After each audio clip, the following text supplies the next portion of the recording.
बाकी हस्तिनापुर के समक्ष शस्त्र उठाएगा, मुझे उसका वध करना ही होगा। मेरा धर्म सत्य है और इसीलिए मुझे कोई पराजित नहीं कर सकता, कोई नहीं। मैं आपको पराजित कर सकता हूं। महामहिम भेष, पानी को बढ़ाने का कार्य मत कीजिए। कोई धातु नहीं जो अग्नि में सृष्टि के सुख और नियति की योजनाओं में बाधा बनकर खड़े। अब यदि आपने शस्त्रों का त्याग नहीं किया तो मैं अवश्य आपका वध कर दूंगा।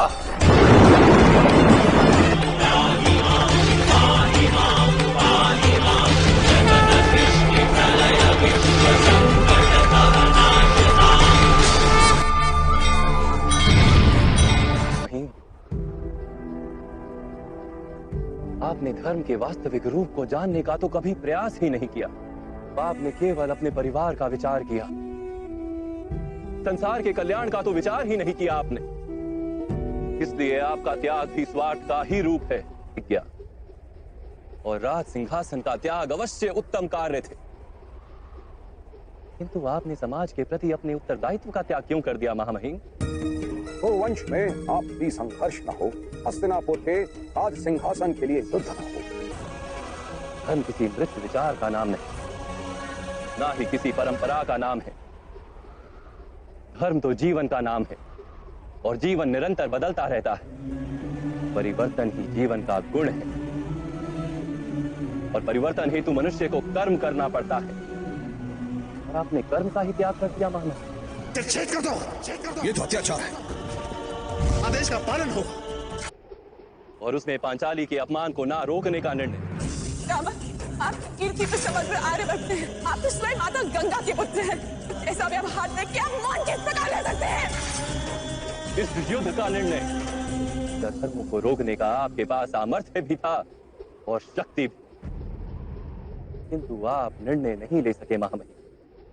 आप केवल अपनी प्रतिज्ञा और अपने प्रण से बंधे रहे। के लिए निष्काम कर्म के सिद्धांत को समझते तो आपका जीवन धर्ममय हो जाता महामहिम। किसी के आदेश को कर्तव्य मानने के स्थान पर अपने कर्म को कर्तव्य मानते तो भी बंधन से छूट जाते।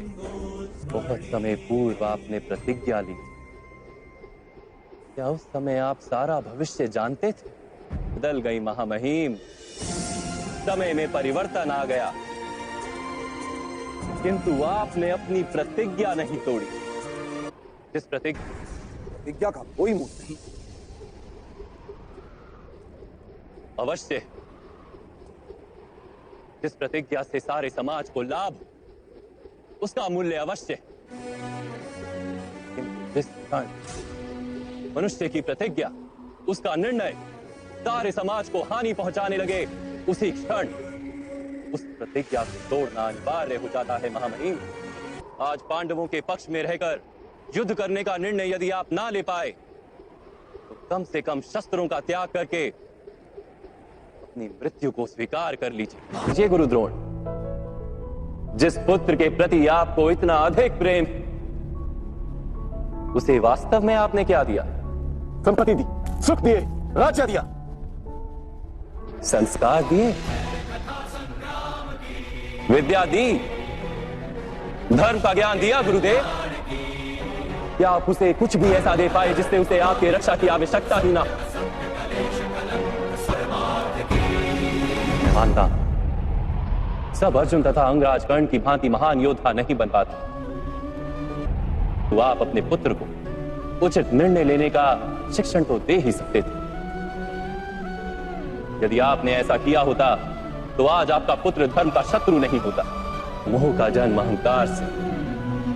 प्रेम कहता है कि मेरे पुत्र को ईश्वर संसार के सभी सुख देंगे, और मोह कहता है कि मैं अपने पुत्र को संसार के सारे सुख दूंगा। मैं अपने पुत्र पर गर्व, और मोह कहता है कि मेरे पुत्र को मुझ पर गर्व। कहता है गुरुदेव, मोह बांधता है, प्रेम धर्म है गुरुदेव, और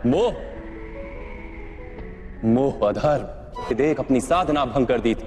स्थान पर अपने पुत्र को आटे के घोल से संतोष मानने की शिक्षा दी होती, अपनी साधना भंग करने के स्थान पर कुछ प्राप्त करने का शिक्षण दिया होता, तो क्या आज आपकी स्थिति कुछ भिन्न नहीं होती? अपने पुत्र का भविष्य उज्जवल बनाने के प्रयासों में आप उसके चरित्र को उज्जवल बनाना भूल ही गए। आपके मोह के कारण उसके जीवन से धर्म नष्ट हो गया। गुरु नहीं है द्रोणाचार्य। जिस व्यक्ति के हृदय में अहंकार और मन में मोह तथा लालसा होती, उसके हाथों धर्म का कार्य तो हो ही नहीं सकता।